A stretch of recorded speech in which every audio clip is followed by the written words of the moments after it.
Salut tout le monde, bienvenue à Loin de sans foot. Olivier Brett avec vous. Comme à l'habitude avec Jean Gounel et Sidney Fowle, mais dans quelques instants, puisque très exceptionnellement, puisque c'est une semaine exceptionnelle dans tous les sens du terme, on commence ce Loin de sans foot en compagnie de Samuel Piette à quoi? 48 heures d'un match décisif qui pourrait amener l'équipe en série si le CF Montréal arrive à battre Orlando au Stade Saputo dimanche. Sam, comment ça va?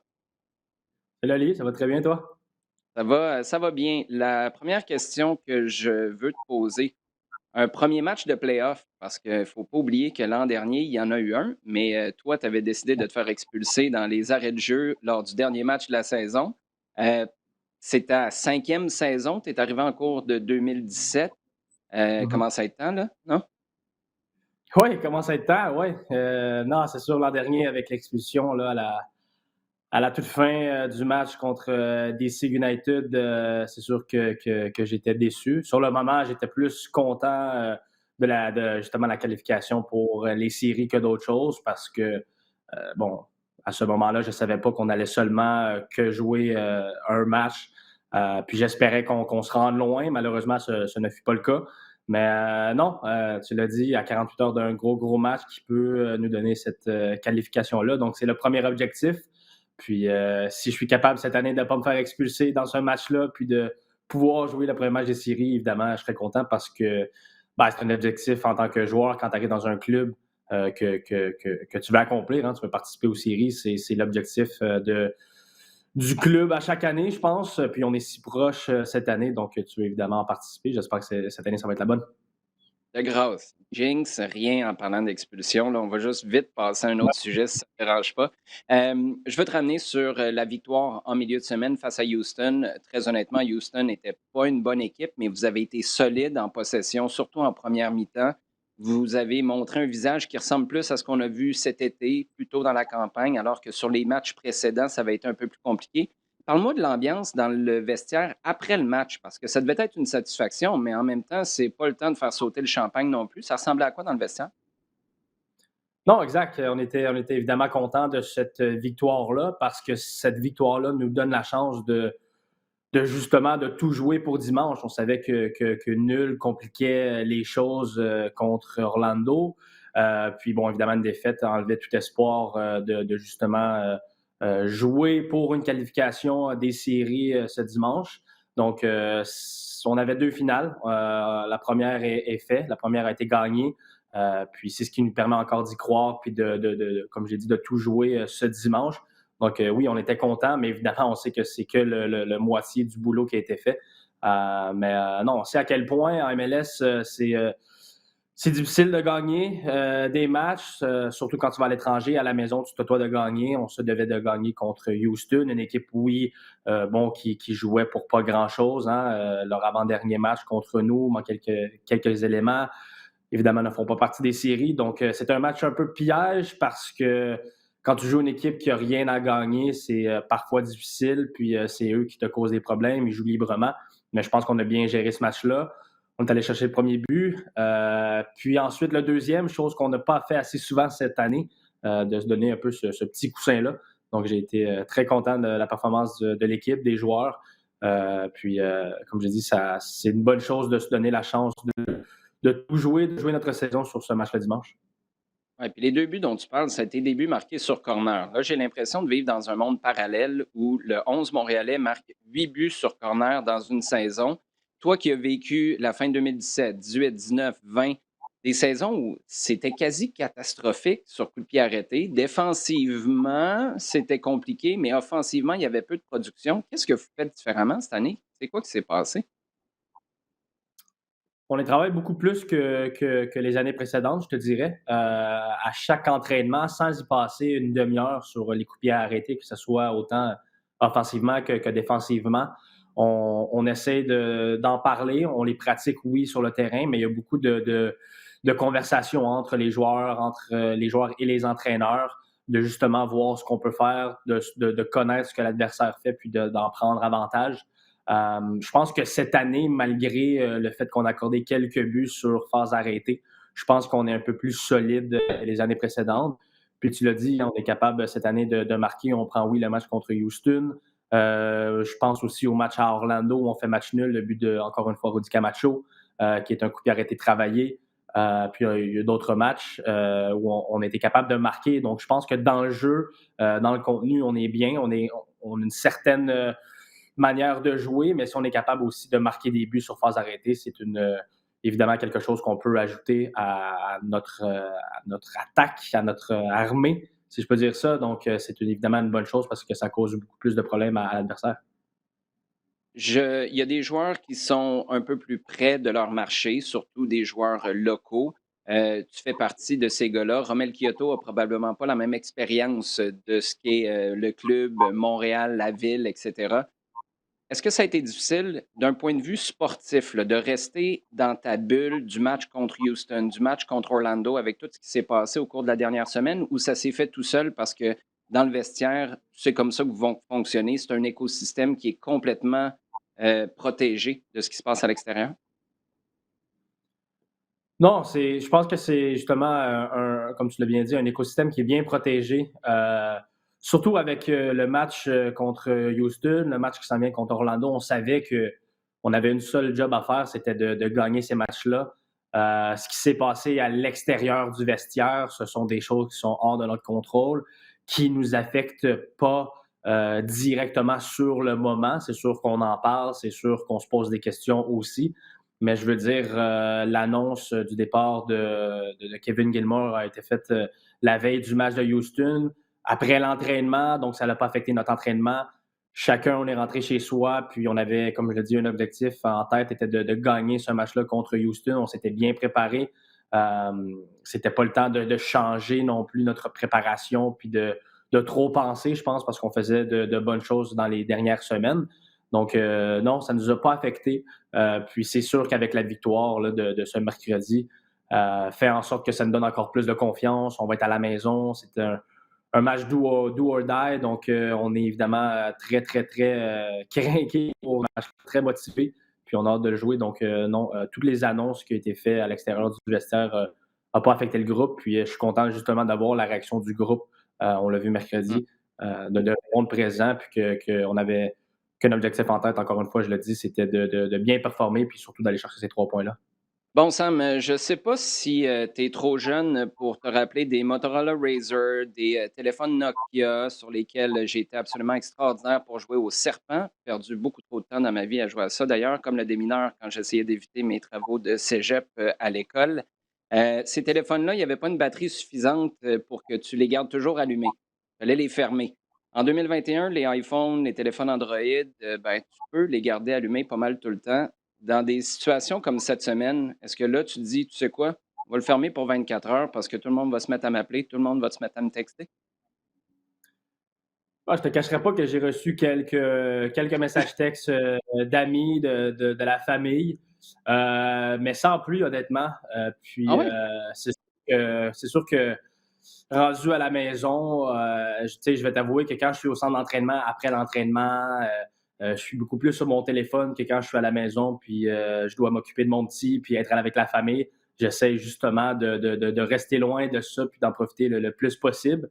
Mais non, oui, j'ai eu quelques messages textes demandant ce qui s'était passé, puis tout ça. Puis on a eu plus ou moins d'explications, tout simplement le départ de Kevin Gilmore, que pour lui, c'était le moment de quitter. Donc, j'ai pas eu non plus beaucoup d'explications à donner. Puis, on verra pour la suite ce qui va se passer. Comme j'ai dit, il y avait le match aussi le lendemain, donc on était concentré sur ça. Mais non, j'ai pas été trop dérangé, donc j'étais évidemment content de ça. Là. Moi, ce que je retiens, c'est que tu donnes le bon exemple à ton garçon Romy. Tu t'assures de ne pas trop être sur ton téléphone à la maison. Parfait. Un papa modèle. Deux questions rapides avant de te laisser aller. Je sais qu'il faut que tu files à l'entraînement. Sam, parle-moi du meeting que vous avez eu à 23 heures en revenant du match contre les Red Bulls la semaine passée. Un, est-ce que c'était inhabituel que votre entraîneur dise: vous ne rentrez pas tout de suite à la maison, il faut se parler en revenant des États-Unis? Puis comment vous avez reçu ça, cette décision de Nancy de faire un meeting, pas d'urgence, mais inhabituel? En premier lieu, quand on a su qu'on avait un meeting en rentrant au centre d'entraînement, parce que pour vous mettre en contexte, on avait nos voitures garées ici. Donc, Mhm. à notre arrivée à Montréal, on a pris l'autobus pour revenir au centre Nutrilait pour chacun prendre nos voitures et rentrer chez soi. Par contre, c'est là qu'on nous a dit qu'on avait un meeting. C'est sûr qu'on se posait quelques questions. Tu commences à penser, est-ce qu'on va nous reprocher de ne pas avoir fait un bon match? Est-ce qu'au contraire, ça va être un meeting positif? Puis finalement, ça a été un meeting positif.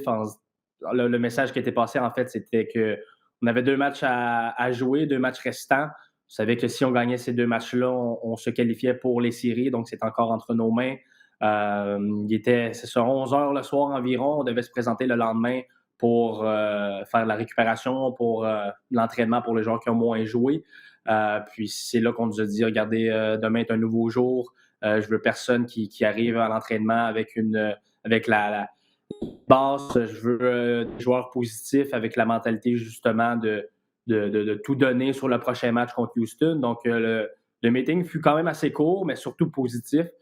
Puis je pense que ce fut une bonne chose parce que des fois, de parler à chaud directement après le match, il y a peut-être certaines choses en tant qu'entraîneur, tu veux dire, mais que tu dois peut-être te retenir, puis justement de prendre du recul, puis de bien penser à ce que tu veux dire, penser au message que tu vas envoyer à tes troupes, chose que Wilfried fait très, très bien depuis qu'il est entraîneur-chef avec nous. Donc, non. Pour résumer, là, oui, on a été un peu surpris de cette rencontre-là, mais finalement, ça fut vraiment positif, puis tout le monde est rentré avec la bonne attitude le lendemain. Puis je pense que ça s'est vu dans le match, justement, mercredi contre Houston. Donc, ce Mhm. meeting-là fut vraiment une bonne chose. En terminant, finale de championnat canadien contre Toronto, c'est confirmé avec la victoire de Toronto en demi-finale face au Pacific FC. Je présume que ça, peu importe ce qui arrive en série, on souhaite un long parcours, mais c'est excitant pour terminer la saison. Oui, c'est sûr. On a bien hâte de voir quand ce match-là va se jouer. Encore une fois, une finale de championnat canadien contre Toronto. Je pense pas on peut demander mieux pour nous, les joueurs de Montréal, pour les partisans aussi, pour cette rivalité-là qu'il y a entre les deux clubs. Donc, non, bien hâte de jouer cette finale-là. On est évidemment content de la présence en finale.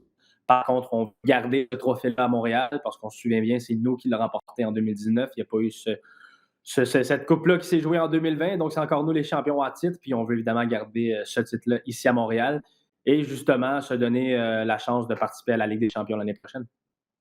Sam, on te souhaite 3 points. On te souhaite de finalement jouer en série. Tu auras remarqué que je ne t'ai pas trop posé de questions sur l'équipe nationale du Canada. Je vais me contenter de te souhaiter 6 points, 3 contre le Mexique, 3 contre le Costa Rica.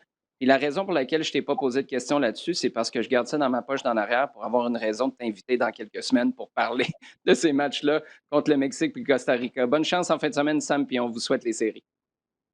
Merci beaucoup, Ali. C'est très gentil, puis à bientôt. Allez, à bientôt. Voilà, c'était Samuel Piette. Un de perdu, deux de retrouvé. C'est comme ça que ça marche cette semaine à Loin de Sans Foot. Jean Gounel, Sidney Faux, comment ça va, les gars? Ça va bien, merci. Qu'est-ce que vous retenez, Sid, peut-être à commencer par toi, des propos de Samuel Piette? On a ratissé quand même assez large, mais qu'est-ce qui saute aux yeux, aux oreilles? Je retiens qu'il sera un excellent analyste à la fin de sa carrière de foot. J'ai beaucoup apprécié les propos généreux de Samuel et aussi l'éclairage sur la rencontre qui a eu lieu Ah oui, c'est intéressant, ça. après le match contre New York.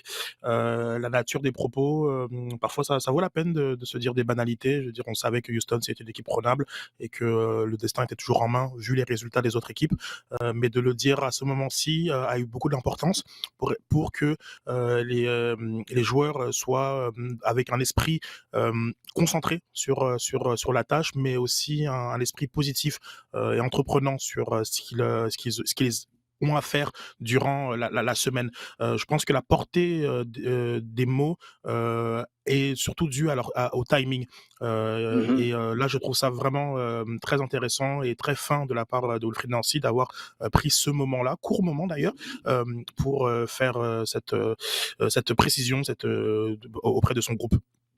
Et tu sais quoi, c'est le timing, mais c'est aussi l'espace-temps qui existe entre le moment où les gars apprennent qu'il y a un meeting et le moment du meeting. Ça a beau juste être l'autobus pour revenir de l'aéroport. euh, c'est un 5, 10, 15 minutes qui te fait dire, oh, à quoi il faut que je m'attende? Puis là, tu n'es pas en mode, si je vais ajuster ma playlist Spotify, je vais partir une autre série Netflix. Oh, c'est vrai, j'ai une job, là, puis elle n'est pas terminée, il me reste encore 2 matchs à jouer. Puis ensuite, ça offre une portée différente, comme tu dis, à ces propos-là. Jean, peut-être toi un commentaire là-dessus avant qu'on embarque Ouais, sur je vais revenir notre match à oui, nous? revenir là-dessus parce que c'était assez clair. J'ai bien aimé parce qu'il est assez lucide et assez clair dans ses explications. Oui, c'est ça, cette réunion parce que, regarde, on en a connu quand même des réunions et quand on dit réunion, d'urgence, au club, généralement, Ouais, c'est c'est plutôt pas pour dire ça let's sent go, vous êtes l'orage, quoi. capable. Ouais. Non, c'est ça. Donc là, c'était vraiment l'idée de créer un tunnel sur la semaine qui s'en vient et de dire voilà, that's it.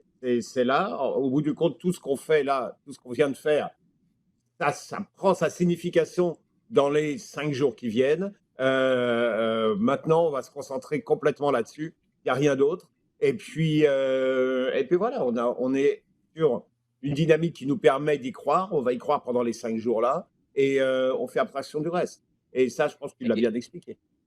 et sachant ce qui est venu par la suite, boy, c'était peut-être important de créer un tunnel bien, bien, bien solide. Clairement, Peut-être, clairement. peut-être même de le fermer, comme M. Hippolyte Lafontaine. Hey, les gars, on va commencer tout de suite, si vous le permettez, parce qu'on a un paquet de sujets à traiter. Puis là, on vient de, j'allais dire gaspiller. On n'a pas gaspillé du temps avec Samuel Piette. On a passé plusieurs minutes de qualité avec Samuel, mais ça nous a enlevé du temps à nous. Donc, allons-y. Sid, est-ce qu'on en a vu assez du CF Montréal contre Houston pour être confiant en vue du match contre Orlando?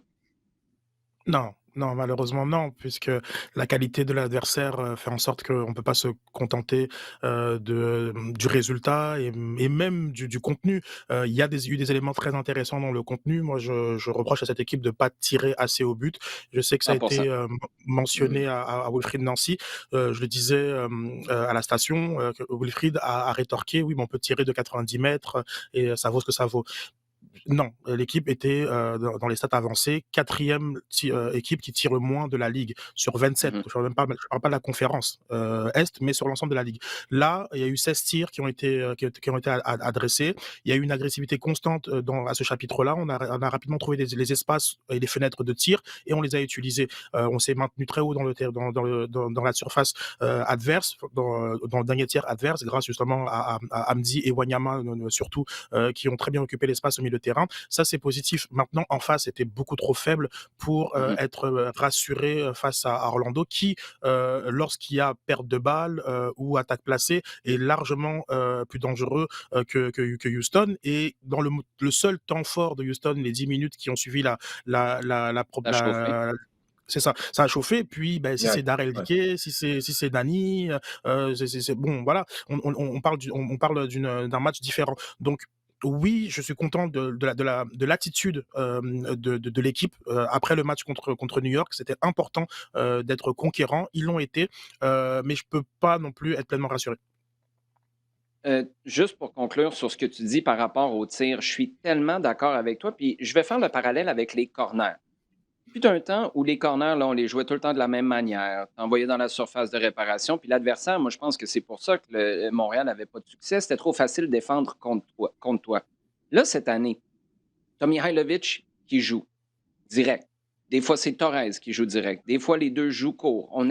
C'est varié. Le problème que j'ai, moi, avec les tirs qui ne sont pas pris de l'extérieur de la surface de réparation en particulier, c'est pas que c'est automatiquement une chance extraordinaire de marquer, mais c'est que l'adversaire sait qu'il n'y a pas à sortir sur toi pour défendre parce que tu tireras jamais. Mais si tu tires une fois ou deux en première mi-temps, l'adversaire va être obligé de douter. Est-ce que je sors? Est-ce que je reste? Si tu restes, ben je frappe. Si tu sors, ben là, tu ouvres de l'espace pour les Mihailovic, les Kyoto, les Torres et compagnie. Tu vas créer de l'espace. Puis c'est pour ça, moins que dire, hey, on ne marque pas de l'extérieur de la surface de réparation, moi, ça m'importe peu, mais que ce soit davantage varié, comme les corners le sont devenus, c'est là où il y a un gros manque, à mon sens, parce que oui, c'est vrai ce que Wilfried Nancy dit, tu pourrais tirer de 90 mètres, mais c'est ce que tu prépares. Nancy nous dit toujours, on amène tout le monde à droite pour vite changer à gauche. Bien, c'est le même principe. Tu tires une fois de temps en temps pour que la prochaine fois, l'adversaire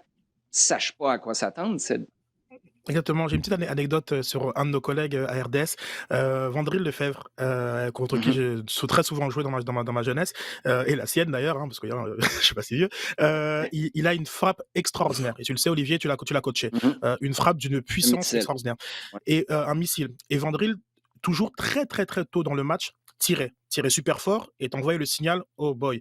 Et moi en tant que défenseur, forcément je sais qu'il a une énorme frappe, donc je jaillis. Et là à ce moment-ci, Vandril, qui est aussi un joueur de ballon, crochette énormément, feinte, parce qu'il envoyait le signal que son tir, faut pas le laisser passer. Et c'est là aussi où genre comme cette alternance dont tu parles est très importante. À partir du moment où tu deviens prévisible, même si tu es un excellent dribbleur, mais je sais qu'à chaque fois que tu vas dribbler, moi c'est facile de faire mon travail parce que je sais que le dribble va être ton option.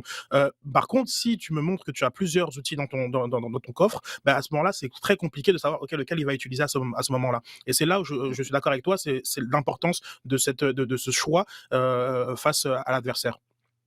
Très bonne anecdote. Je vais t'en demander une autre dans quelques minutes, puisque maintenant, Jean, on va basculer vers le sujet de la dernière semaine, celui de Kevin Gilmore.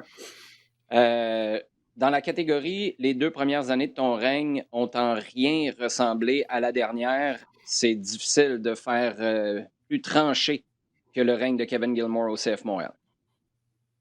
Non, donc clairement, absolument. Et écoute, qu'est-ce qu'on, ça jase déjà pas mal depuis 2 jours, donc on va pas poser la question qu'est-ce qui va rester parce que tout le monde est déjà pas mal passé dessus. Mais il y a clairement un discours qui, dans un premier temps, reconnaît qu'à son arrivée, il y a eu un élan. Il y a eu vraiment un positif qui a été apporté. Il y avait beaucoup d'attentes et que il y a eu ce moment un peu bizarre parce qu'il était dans la pandémie où il y a eu des décisions qui ont laissé un peu tout le monde par terre, quoi. La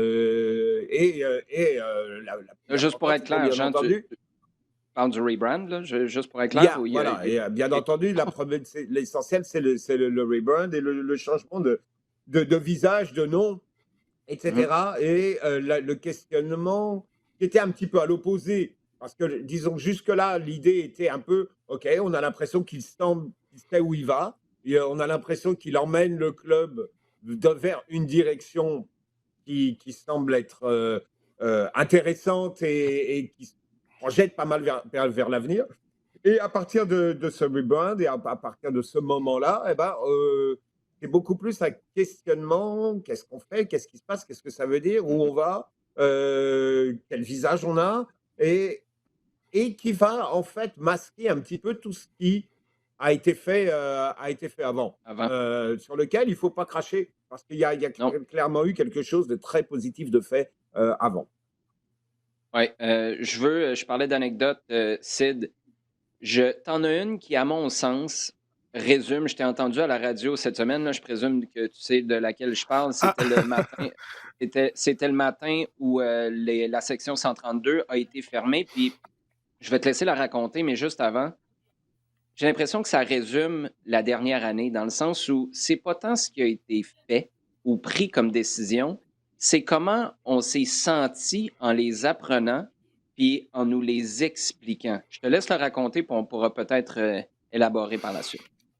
oui, donc ça arrivait à un entraînement au centre Nutrilé, donc le jour où on annonce la fermeture de la tribune 132 et les mois que ça a créé, j'ai eu la chance à ce moment-ci de faire d'abord un space Twitter et donc de parler à de nombreux, mais de nombreux partisans et de voir en fait finalement le retentissement de cette nouvelle, l'impact, et sans mauvais jeu de mots, de la nouvelle au sein de la communauté foot. Et c'était quelque chose de majeur.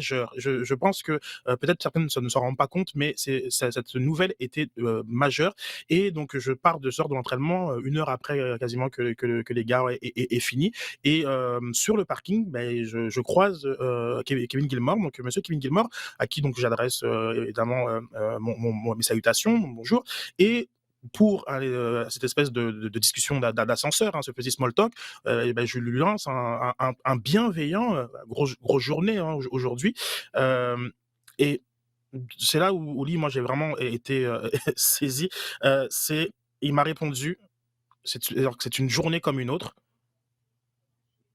Et je suis vraiment resté bête parce que je m'attendais à toutes les réponses du monde, mais jamais c'est une journée comme une autre, avec tout ce qu'on sait qui se passe, avec toutes les conséquences que ça a jusqu'à cette décision de mardi dernier. Et je me suis vraiment posé la question, mais qu'est-ce que ça veut dire? Cette réponse? Est-ce que c'est la banalité de l'action, de la décision? Est-ce que c'est le manque d'empathie, sur les conséquences de cette décision? Est-ce que c'est une fermeté, et une conviction qu'on est dans le droit chemin, qu'on est droit devant, en prenant en posant cet acte? Bref, je je suis vraiment resté longtemps sur le stationnement. Il doit avoir une vidéo des caméras qui se disent: «Mais il fait quoi lui devant le le centre?» Et oui, pour moi j'ai trouvé ça significatif, et tellement que je l'ai pas partagé. Je savais très bien qu'en tweetant ça tout de Mhm, suite, par exemple, que ça allait rien amener de bon, et je l'ai pas fait, je me suis mhm. retenu, et c'est vrai que c'est simplement, avec Maxime, à la station, que j'ai parlé un peu de ça parce que je trouvais que c'était assez intéressant et significatif. De quoi? Je suis pas encore très sûr, mais Non, mais significatif. c'est premièrement, je veux juste apporter, une petite, observation. Tu viens de le faire, Sid, puis ça fait 10 mois que j'entends personne, et tu pas le seul, là. Ça arrive beaucoup depuis mardi. Ça fait 10 mois que j'entends personne dire, sans mauvais jeu de mots, en utilisant le mot «impact», parce qu'on s'est habitué. Je te dis, puis on y reviendra tantôt, il y a comme cette idée-là que l'impact est revenu. En fait, là.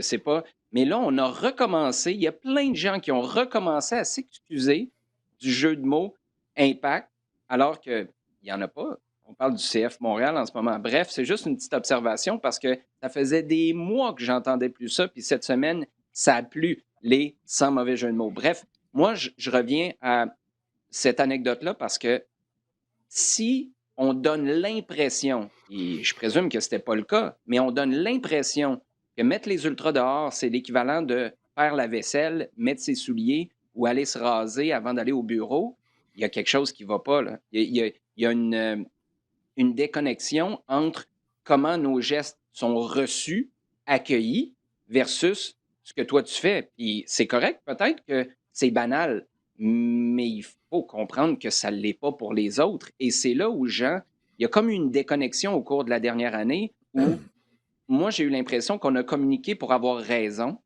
Tu sais, c'est le sentiment que ça donnait. Peut-être que de l'interne, c'était pas du tout ça, mais on communiquait pour avoir raison plutôt que pour être compris. Puis à un moment donné, quand on s'est rendu compte qu'on n'aurait pas raison, on a juste arrêté de communiquer.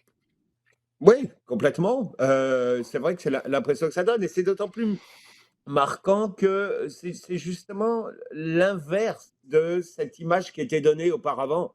C'est Ah oui? il semblait que justement l'introduction de Kevin Gilmore, les premiers contacts qu'il avait eus avec tout le monde, sa façon de prendre les choses en main, donnait l'impression d'un plus de transparence, d'un plus de dialogue, Mhm. au moins d'un plus de communication. C'est que chaque chose était plutôt bien expliquée, chaque chose était présentée claire sur le tapis. On n'hésitait pas à faire une conférence de presse ou à faire un point supplémentaire pour préciser, expliquer telle chose. Il y avait la perception que j'en avais, c'est une volonté de transparence bah, qui était quand même une des doléances qu'on avait, nous, à un moment, hein, avant l'arrivée de Gabor, en disant: «Ouah, c'est pas mal hermétique, ça communique pas beaucoup dans ce club-là», et on se retrouve pas mal tous un peu dans le vide par moment parce que, on n'a rien. On n'a pas d'écho, on n'a pas de Mhm. discussion, on n'a pas de place vraiment pour, avoir des explications, pour faire avancer un petit peu les débats. Or, Gilmore, quand il est arrivé, nous offrait, ou semblait nous offrir en tout cas Tout à fait. cette possibilité-là. Au-delà de Kevin Gilmore, il semblait que le club lui-même avait pris un petit peu cette marque-là, avait marqué une sorte de tour là-dessus de virage, et semblait beaucoup plus ouvert, donc beaucoup plus proche forcément. Hein. À partir du moment où c'est plus ouvert, on le sent beaucoup plus proche des supporters, beaucoup plus proche des médias, beaucoup plus proche de tous les partenaires, beaucoup plus installé dans le tissu. local, avec, je sais pas, il y avait vraiment quelque chose qui semblait marcher. Et clairement, la dernière année nous fait penser, on devrait revenir en arrière parce que c'est comme ça, et il n'y a plus de discussion, quoi. Voilà les décisions qui sont prises et that's Mhm. it.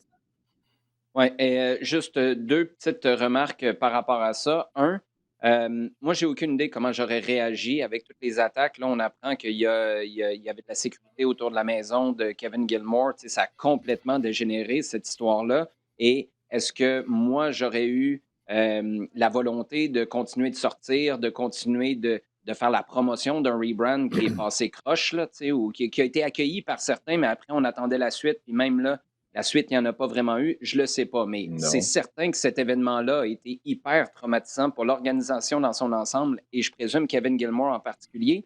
Mais avec le recul, c'est ce que j'écrivais dans mon article sur le rds.ca, c'est le 2 décembre 2020 où ça Mhm. bascule. Parce que c'est pas le rebrand. Je serais très curieux de savoir la présentation initiale. Est-ce que c'était dans cette énergie-là qu'on voulait la présenter ou est-ce que le mois et demi de dérapage pendant le temps des fêtes où on se demande non, pas non, puis là, tu as le représentant Mhm. du Parti québécois qui sort puis qui dit que ça ne devrait pas être en anglais, puis ça s'en va dans tous les sens, à quel point ça fait en sorte qu'on s'est braqué au moment de faire la présentation, puis ça a donné le feeling qu'on le passait à travers la gorge des gens qui étaient à l'écoute de cette présentation-là. Je serais très, très, très curieux à rebours de savoir comment ça a influencé ce scoop-là de Radio-Canada début décembre. En quelques secondes, Sid, il y a plein de noms qui sont envoyés à gauche et à droite. Parce que là, une des bonnes nouvelles, à mon sens, c'est qu'on ne revient pas à l'ancien mode de fonctionnement. On garde un président ou une présidente, on est déjà à la recherche de cette personne-là. Pas d'intérim assuré par Joey Saputo. Euh, Là, on entend certaines personnes suggèrent Nick DeSantis comme président. D'autres, il y a Patrice Bernier qui a dit moi, je suis disponible si on a besoin de moi, que ce soit pour la présidence ou pour autre chose. On peut me rejoindre. Il y a Mark Waitman qui a travaillé avec les Alouettes, qui a également travaillé avec le Rocket de Laval, qui est maintenant à Trois-Rivières avec la nouvelle franchise de hockey, qui a été suggéré comme option potentielle aussi. Ça prend quoi comme profil? Parce que les trois personnes dont je viens de te parler là, ils n'ont pas du tout le même background. Pour toi, les prérequis pour la prochaine personne, le successeur de Kevin Gilmore, il faut que tu aies quoi comme qualité et comme expérience? Connaître le football, pour moi, c'est un prérequis, nécessaire parce que c'est une bête très particulière, qui peut pas simplement s'analyser comme sport nord-américain. Pour moi, le congédiement de Rémi Garde, c'est typiquement, une analyse sport nord-américain et pas de comprendre les subtilités de ton calendrier, de ton effectif et la situation dans laquelle tu mets le club en faisant ça. Et il y a plein de micro-décisions, que je trouve, un peu comme même celle de Philippe Lafroy, et qui moi me dérange et je pense que il est peut-être pas c'est pas le moment de faire le bilan même de ces 2 premières années avant pandémie, mais je peux te citer de nombreux exemples qui fait en sorte que je m'interrogeais aussi beaucoup sur Kevin Gilmore avant le rebranding et aussi une entrevue que tu as faite parce que ça pour moi c'est important. Lorsque tu parlais des taxes, j'ai pas senti un président qui prenait ce combat ou ce dossier à bras le corps et une forme d'attentisme sur cette situation avec la ville de Montréal qui, pour moi, me gênait dans sa gestion. Non, oui, le rebranding très bien, mais il y a d'autres questions qui même notamment même sur la gestion de la Floride depuis Montréal, sur comment on allait s'y installer et qui a aussi conduit en partie au départ de Thierry Henry sur plein d'amateurisme sur des micro-décisions et des grosses décisions qui font en sorte que je veux pas avoir la lecture qu'on a tout oublié parce qu'il y a un rebranding. Kevin Gilmore a malheureusement pas été aux attentes qui effectivement, comme Jean l'a dit, le vent de fraîcheur, il symbolise la mise en place d'une structure professionnelle. Et ça, c'est vrai, c'est à son crédit. À partir du moment où il arrive, lui, et puis ensuite Olivier Renard, c'est le signe qu'on est passé dans une autre dimension. Du côté de l'impact de Montréal, de Joey. On n'était plus dans ça. Et ça, très bien. Maintenant, sur le profil du président, c'est très compliqué, mais pour moi, c'est important de connaître ce marché ou de vraiment, en 3 mois, tout y apprendre, un peu comme Olivier Renard nous avait balancé, Ouais. un jeu la MLS, c'est pas si compliqué et effectivement, moins de 3 mois plus tard, on a compris qu'il avait compris et c'était tout à son Mmh. honneur. Donc voilà, qu'il ait des grosses qualités administratives, de gestion, de communication, ça va sans dire. Mais le foot, hein, même si c'est le football qu'on doit mettre dans son nom de club, c'est très particulier et je pense que c'est super important de bien connaître ce sport. Ouais, l'aspect administratif, je pense que tu fais très bien de le souligner parce que quand on parle de Patrice Bernier, par exemple, que j'adore et que je pense qu'il y a une place encore plus importante dans le club pour un gars comme ça et qui représente tellement d'émotions positives pour l'organisation, qui représente aussi l'évolution de l'organisation parce qu'il était là au début, puis à la fin de sa carrière, il a vécu le Centre Claude Robillard, puis il a vécu aussi la MLS, tu sais, il a vécu les finales de Ligue des champions. Ceci dit, c'est un peu réducteur pour la job que Kevin Gilmore a fait. Il n'a pas été parfait, mais c'est tellement complexe, ce poste-là. Tu sais, il y a quelqu'un qui, à la blague, je présume, là, a suggéré mon nom à moi. Mais je veux dire, vous ne comprenez pas, là, moi, je n'ai pas la moitié des ressources, de l'expérience. Non, mais Sid, tu sais, il faut que tu connaisses tes budgets, il faut que tu connaisses le market, il faut que tu aies des connaissances minimales dans tous les départements pour être capable de superviser ton monde. Il faut que tu sois capable de déléguer comme il faut. Il faut que tu sois capable d'approcher des gens du Montréal Inc. Comme les supporters dans la rue. C'est tellement complexe dans le quotidien. Et j'ai l'impression que des fois, on est un peu réducteur. Je comprends que les gens se sont sentis blessés par la dernière année, mais il faut faire attention. Opérer une machine comme ça, comme président, quand on n'est pas propriétaire, c'est complexe. Hein? S'il vous plaît, j'ai très, très hâte de voir les noms qui vont faire surface éventuellement au cours des prochaines semaines, des prochains mois dans ces recherches-là. Les gars, on enchaîne avec notre segment en temps additionnel. Euh, Vous retenez quoi de la 4e journée en Ligue des champions? Jean, on commence par toi. Bah, beaucoup de choses, hein, mais d'abord, bah, écoute, PSG, Oh ça boy. prend du temps, hein, ça prend du temps. Moi, je commence à me dire que là, Mauricio Pochettino, qui est arrivé en début d'année, parce que là, ça commence à faire un bout maintenant qu'il est là, bah, il a bien du mal. Il a bien du mal à mettre quelque chose en place et que tout ce qu'on lui met sous la main, toutes les arrivées incroyables de cet été, ne font que compliquer son problème parce que clairement, je vais de côté les blessures d'un tel à un tel à un tel. Il a encore, il a encore vraiment dans le processus de définir une idée de jeu. Et là, ça commence à être pas mal urgent. Hein, parce que, alors, c'est spectaculaire à chaque fois, il y a un début hein, dans tous les sens. Mais c'est clairement pas ce qu'il voudrait, je suppose en tout cas, à quoi il veut arriver. Donc là, bah, j'ai pas mal d'interrogations sur PSG. Hein, parce que je te dis, clairement, on voit qu'il y a quelque chose, et c'est certain, vu ce qu'il a mis, mais le produit, ou qu'on voit sur le terrain, c'est loin d'être actuellement quelque chose de fini, ou même quelque chose qui a une véritable identité. Donc là, on est un peu dans l'expectative, qui n'est pas le cas d'autres équipes comme qui tournent bien, que sont le Bayern Munich, que sont Liverpool, qui sont Chelsea. Là, on parle d'identité de Chelsea, je trouve ça assez amusant parce qu'ils sont actuellement en tête de la Premier League et actuellement, l'impression qu'on a, c'est qu'ils sont en train de conforter même cette première place. On va voir ce que ça va donner, mais on a l'impression qu'ils continuent là où les autres eh ben, vont lâcher un petit point ici, vont lâcher un petit point là. Eux mettent la barre quand même pas mal plus haut. C'est jamais exceptionnel, mais, mais regarde quoi, c'est 3-4 buts encaissés depuis le début de la saison, Ligue des Champions et Première Ligue, c'est monumental. Et donc, ils sont en tête, ils sont champions d'Europe en titre quand même, et ils ont on a l'impression qu'ils passent un petit peu, toujours, sur le radar, un petit peu comme au printemps. Là, on avait parlé avec l'arrivée de Thomas Tuchel, ok. Et puis, petit à petit, ils étaient montés, au point d'être prétendants à remporter la Ligue des Champions. Et j'ai l'impression qu'on revoit un petit peu la même chose là. On en parle plus ou moins, mais ils sont là, ils sont solides, et puis il reste une des grosses équipes à battre. Et puis je te dis, Pour le... Bayern, Liverpool qui m'impressionne à chaque fois. Et d'un autre côté, ben, on a toujours le show Manchester United, donc on ne sait jamais ce qu'on va avoir. C'est la pochette surprise à chaque fois. Et là aussi, c'est un peu comme le PSG, c'est festif, hein, il y a des buts. Mais je ne suis pas sûr que ça aille toujours dans le sens qu'on veut. Ouais, juste pour le PSG, je te rappelle, Jean, que ça fait des mois que je vous le dis, le Paris Saint-Germain, cette année, avec tout ce qui a été fait, se fait éliminer en ronde des 16 de Ligue des Champions. On a le temps de s'en reparler, mais c'est ça qui s'en vient avec le Paris Saint-Germain. Je dis ça, je dis rien. Sid, toi, tu tournes vers un club italien, si je ne me trompe pas?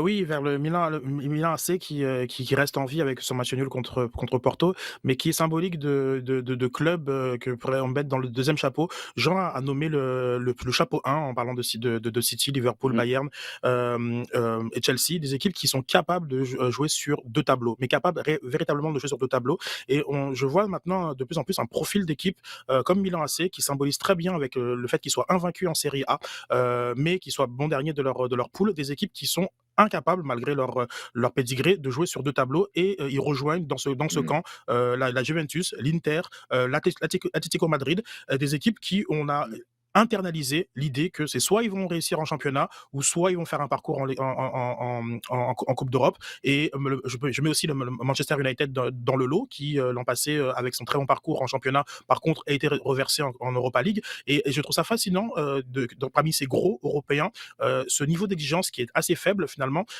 pour des équipes qui, de leur pédigré, ne devraient pas être soumis à un tel bas niveau d'exigence et on a effectivement voilà Real, Barça, Bayern, ces équipes là qui on s'attend à ce qu'ils dominent et sur la scène domestique et sur la scène européenne et le Milan AC c'est fascinant parce que ce dimanche il y aura un derby contre l'Inter Mhm. qu'ils iront peut-être sûrement à gagner haut la main peut-être comme ils l'ont fait un peu contre la Roma même s'ils ont été bousculés dimanche passé mais moi ça m'intrigue beaucoup ces équipes là à deux visages en milieu de semaine et en fin de semaine. Avant de passer au sujet chaud, on a plusieurs questions super intéressantes qui nous ont été posées. Jean, un petit commentaire sur les Whitecaps de Vancouver qui sont au milieu d'une tempête en raison d'un entraîneur qui est plus là, mais qui aurait fait des dommages. Et on en parlait il y a quelques semaines lorsqu'on discutait de cette triste situation en NWSL avec Paul Riley. Et on disait, il faut faire attention, c'est pas l'autre, c'est pas l'ailleurs. Ça peut arriver chez nous aussi. Et il ne faut pas considérer qu'on est à l'abri de ça. Les Whitecaps en sont un bon exemple. Oui, c'est ça, exactement. Et on retrouve un petit peu les mêmes lignes directrices, toujours les mêmes vecteurs.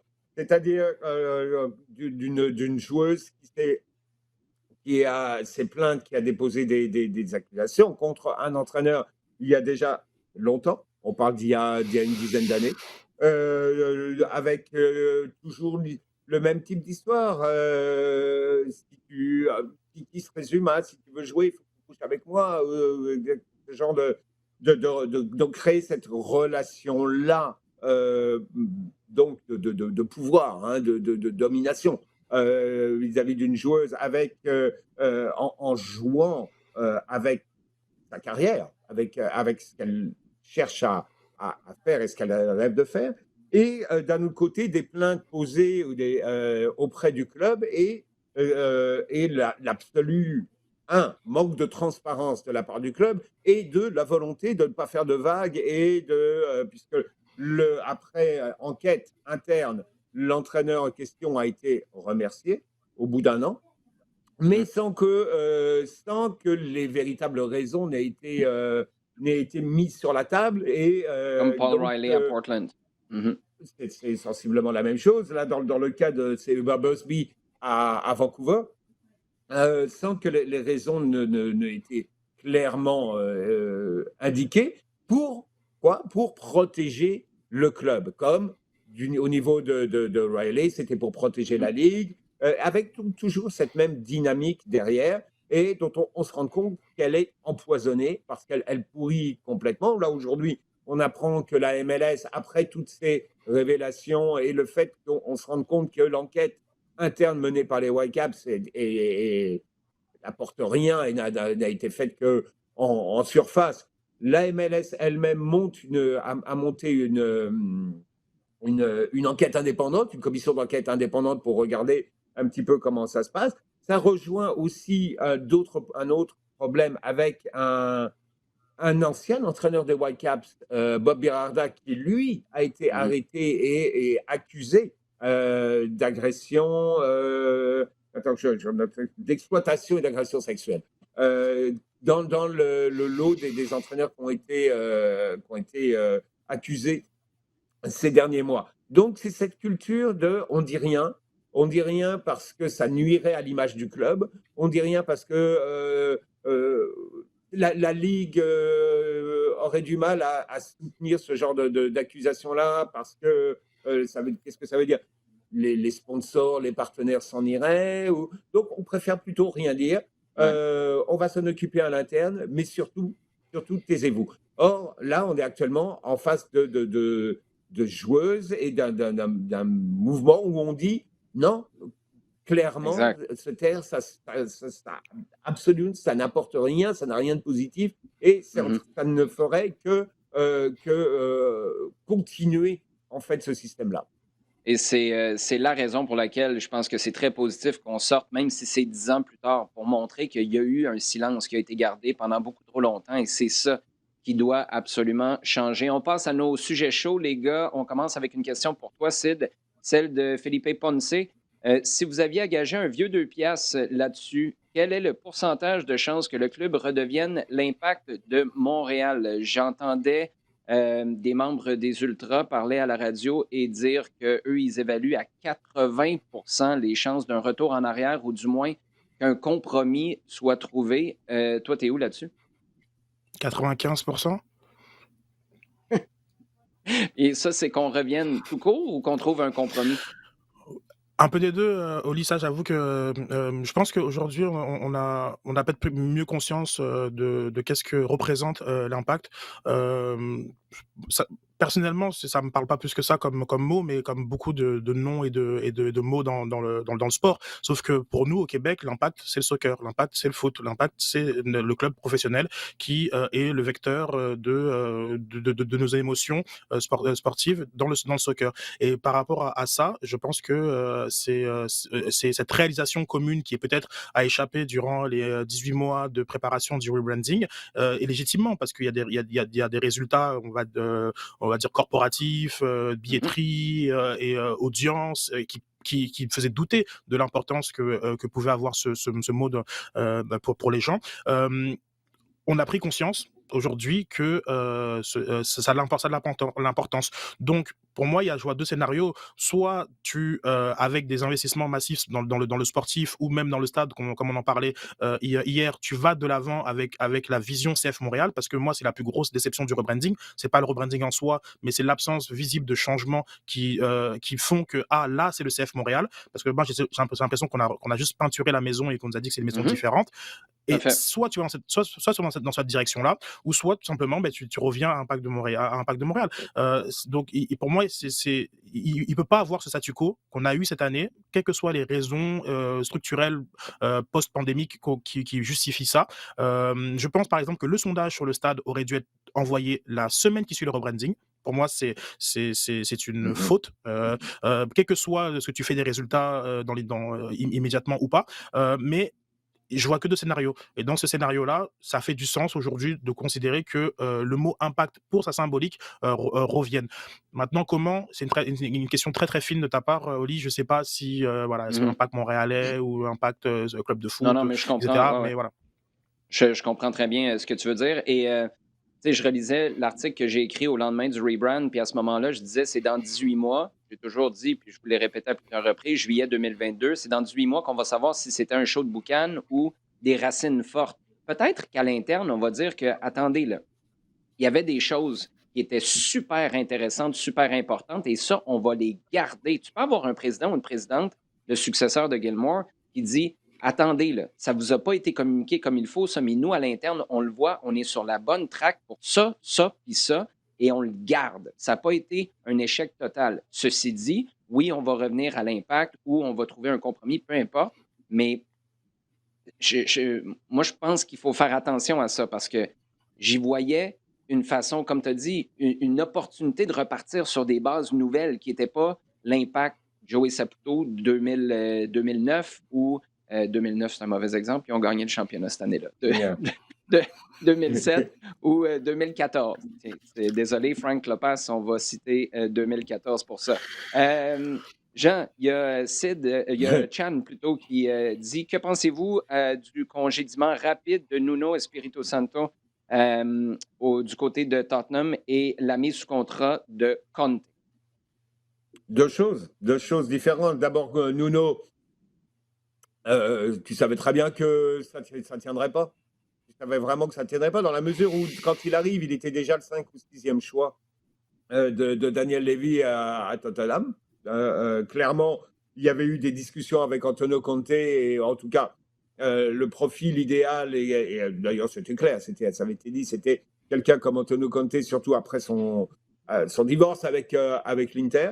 Nuno, c'est quelqu'un qui est arrivé avec des idées et qui n'ont jamais vraiment été partagées avec l'équipe. On s'est caché derrière une sorte de bonne volonté en disant oui, nous on veut bien progresser, on veut bien avancer, mais clairement, tu vois que ça allait pas. Ça, c'est une chose. Deuxième chose, c'est aussi une stagnation totale au niveau du groupe, au niveau d'un groupe qu'on a vu se développer, et qui était probablement l'un des groupes les plus excitants qui est de ces dernières années. Le Tottenham d'il y a 4-5 ans de Pochettino, là, quand on a vu apparaître, donc juste avant 2000, en fait, 5 ans avant 2016, Dele quand on a Alli. vu apparaître Kane, quand on arrivait Dele Alli, etc. Il y avait encore Christian Eriksen dans cette équipe-là. C'est une équipe jeune qui était sympa, qui jouait un foot super adrénaline. C'était vraiment quelque chose d'assez exceptionnel à voir. Or, ce groupe-là a très, très peu changé, semble s'être embourbé, et clairement, il n'y a pas eu de volonté derrière de le faire progresser, de l'étoffer. On voit aussi que le projet était avant tout le stade, et que le reste, on verrait. Et bon, je l'ai lu ici et là. Clairement, le nouveau stade a bouffé la qualité de l'équipe, hein, et a clairement plombé le développement sur la durée de ce groupe et de cette équipe-là. Sur Antonio Conte, écoute, c'est certainement un très bon entraîneur. Là aussi, on dit c'est un très très bon entraîneur.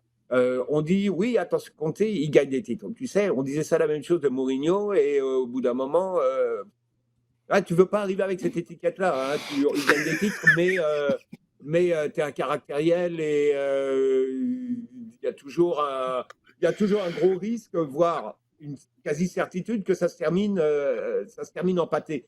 Donc, tu veux éviter ça. Or, Antonio Conte, il va arriver, et clairement, tu vois comment il est parti de l'Inter, sur un coup de tête, pas sur un coup de tête, sur un coup de poing, carrément, en disant, regarde, moi, si c'est ça que vous me proposez comme projet, je ne veux pas l'acheter, parce qu'on lui disait, il n'y a pas de sous, ton recrutement, tu ne peux pas l'avoir parce qu'on n'arrive pas à vendre des joueurs, etc. Or, lui, il arrive, et très clairement, avec Daniel Levy, il y a dû y avoir une discussion, c'est pour ça peut-être que ça a dû attendre un petit peu, clairement, de dire, bon, d'accord, moi je viens, mais voilà, tu me garantis tel et tel budget.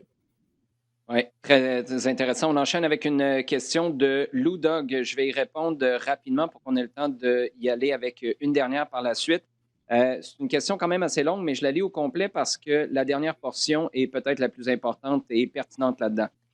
On nous demande en ce moment qui au CF Montréal a l'autorité pour approuver des décisions budgétaires importantes sur, par exemple, on rêve des négociations pour un joueur désigné ou une grosse vente à l'hiver, ou là, on panique si ce ne serait pas possible pour renouveler le poste de Olivier Renard avec une prolongation de contrat.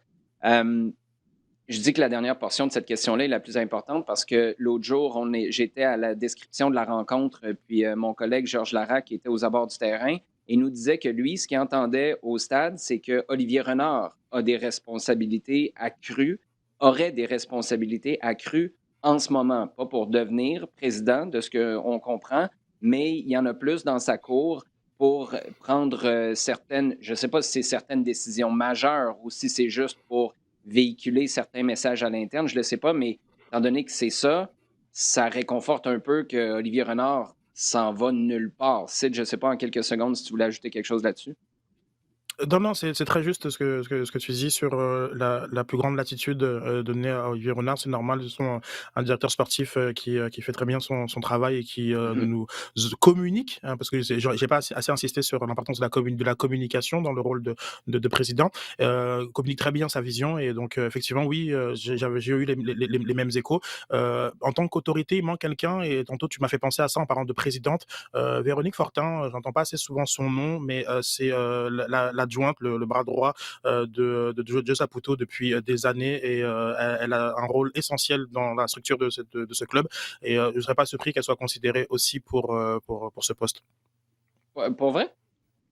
Oui, non, je serais pas surpris du tout. Comme si, je pense véritablement qu'il y a l'aspect administratif qui est comme le dirty work dont on parle pas assez et qui est sûrement le pain et le beurre d'un président. Et son rôle aussi à la fondation où elle travaille beaucoup dans le développement d'affaires, la relation communautaire, fait en sorte qu'elle a cette expérience-là qui est celle du développement d'affaires qu'on n'a peut-être pas assez vu, Mhm. qu'on n'a pas assez ressenti. Il a sûrement été fait, mais nous, on n'a pas assez ressenti ce travail-là. Et ensuite, t'entourer d'ambassadeurs parce que de toute façon finalement c'est ça Ouais. ce que le club a besoin, quelques ambassadeurs pour vendre la vision au-delà du sportif et en complément du sportif et un administrateur qui fait le travail.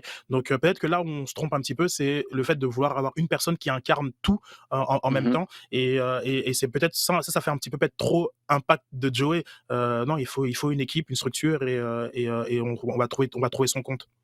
Ouais, j'ai une réaction quand même vive à Véronique Fortin parce que justement, tu parles de l'impact de Joey.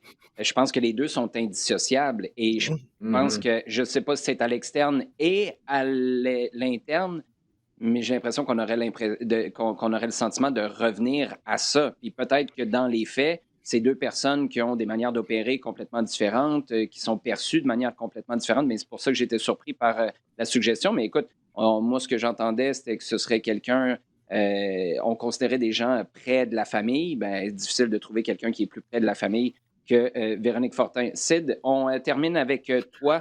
Euh, le rebrand je t'ai écœuré de parler de rebrand, mais on va finir là-dessus quand même. C'est pas vrai. Là, officiellement, là, ça se passe là. Il est 10h34 en ce moment. Déjà, on est en retard. 10h34, le quoi? On est le 5 novembre au matin. Plus capable. Écœuré, raide.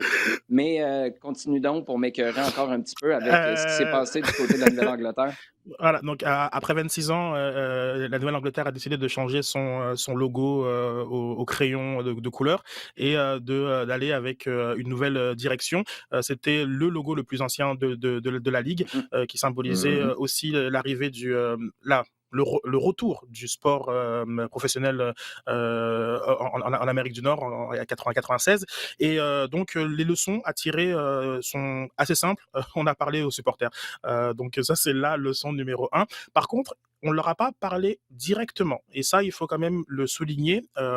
C'était plus sur des focus group qui étaient tenus officieusement, je dirais même, par la MLS, dans lesquels on a pu les consulter. Un petit peu comme aurait dû être, et apparemment a été, l'Impact montréalais. Mais ensuite, on en a fait peut-être d'autres conclusions. Et dans ces focus group, là, on a appris l'attachement que le New England Revolution avait pour le nom Révolution. Par contre, l'ouverture sur un changement de logo était là, malgré le fait que, d'un point de vue structurel, on est encore au Gillette Stadium. Il n'y a pas encore de Mhm. plan pour aller déménager et qu'il y a beaucoup de choses qui sont encore à corriger dans cette franchise qui, je rappelle, n'a jamais gagné la MLS Cup en 26 ans d'existence. Donc, mais effectivement, le fait d'avoir parlé aux supporters, l'attachement du nom a permis à New England Revolution d'effectuer ce rebrand un peu rétro d'ailleurs dans les choix très Boston, Massachusetts, Révolution, etc. Qui passe plutôt bien dans la communauté. Effectivement, il y en a forcément toujours qui sont contre, mais qui passe plutôt bien. Et je crois que cette notion des supporters inclus dans la discussion a été importante. Si vous n'avez pas vu le nouveau logo que je trouve très beau, d'ailleurs, du Révolution, vous allez peut-être reconnaître le Glasgow Revolution. Parce que le R, c'est pas mal. On est allé dans Glasgow Rangers un peu pour le type font. Je dis pas que vous avez copié qui que ce soit, mais je dis juste que le R, il ressemble un petit peu. Je répète, Yeah, je ça va un l'aime peu. beaucoup, ce logo-là. Bon, les gars, moi, je commence à déraper un petit peu trop. Ça veut dire que l'émission d'aujourd'hui est terminée, à part la finale comme Samuel Piette nous le disait, Orlando, CF Montréal en fin de semaine. Vous surveillez quoi au cours de la prochaine semaine? Le derby Milan dont parlait Sid, parce que c'est toujours quelque chose d'énorme. Et surtout le moment où on veut revoir un petit peu les deux clubs. On a eu une longue période où la Juventus écrasait pas mal tout, et là, Mhm. on a envie de respirer un petit peu avec Inter Milan AC qui reviennent en haut du tableau en Italie. Et toi, Sid? Ah, pareil, c'est le derby Ouais. del Milan. Moi, je vais vous amener ailleurs. C'est l'allocution aux médias de Joey Saputo. Parce qu'on a entendu que Joey Saputo allait parler après la saison. Moi, je vais jouer sur les mots parce que je prédis une victoire du CF Montréal, des séries éliminatoires, mais dans mon livre à moi, la saison est terminée dimanche. Je sais qu'il y a des playoffs qui s'en viennent par la suite, donc ce sera le temps d'entendre Joey. C'est beaucoup plus un souhait qu'une prédiction, je te dirais. Mais bref, c'est ce qu'on va peut-être surveiller au cours de la prochaine semaine. Les gars, merci beaucoup, toujours un plaisir. Merci. Merci bien. Merci à vous d'avoir été à l'écoute, de partager le contenu également sur le rds.ca/balado-diffusion, sur iHeartRadio, toutes vos plateformes préférées et de nous poser vos questions sur Twitter. Continuez de le faire avec le hashtag LDSF. Merci beaucoup tout le monde.